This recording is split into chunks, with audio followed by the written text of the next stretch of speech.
You're watching Practical AI, Retrieval-Augmented Generation, or RAG.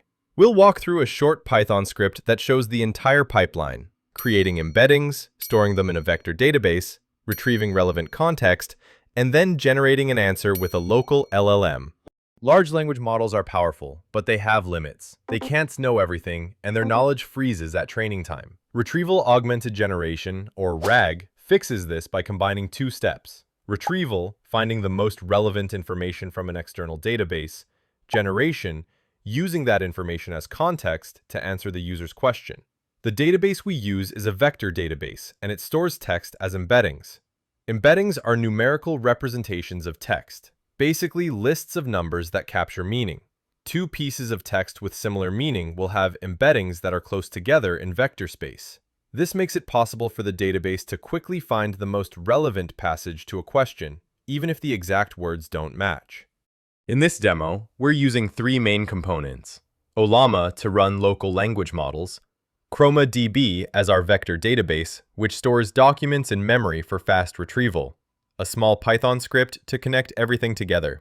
We'll use two different models inside Ollama, an embedding model like Ollama LM.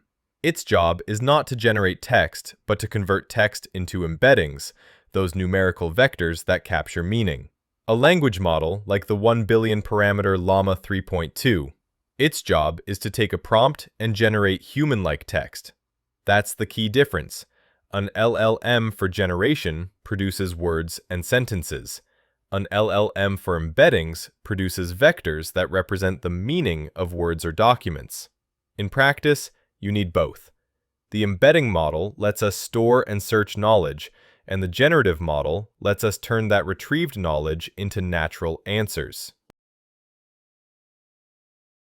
First, we set up a ChromaDB client and create a collection called docs. A collection is like a table or a folder. It's a container where you group related data together. We then load a text file line by line, each line becoming a separate document.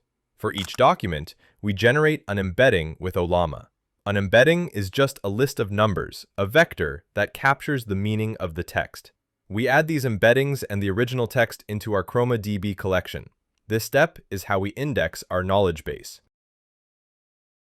Next, we take a prompt from the user. We generate an embedding for that input the same way we did for the documents. Then we query ChromaDB, asking which stored document is closest in vector space to this query. The database compares vectors and returns the most relevant piece of text.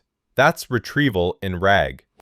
On the right is my data, which I'll load into the vector database. It's a list of products with their prices and stock status. Let's run the code and see if it works. How many coffee makers do we have? We can see that the vector database retrieved the correct document. That piece of text was then passed to the LLM along with the original prompt, and the LLM responded based on that text. Also, notice the distance value. It shows how far our prompt is from the retrieved document in vector space. Let's try another one. How much is the seat? Here we mean the office chair, but we don't use the exact word. Seat is close to chair in the vector space, closer than other products in the database. So the database retrieved the chair document. However, the distance is slightly larger. Let's try one more example. How much is the mug? There's no mug in our list of items, but the closest item to a mug is the coffee maker, and that association makes sense. The distance is greater in this case as well. In this code, ChromaDB always returns one of the loaded documents, no matter how far or irrelevant the prompt is. We can use this distance value to filter out results that are too far from our prompt, keeping only the most relevant matches.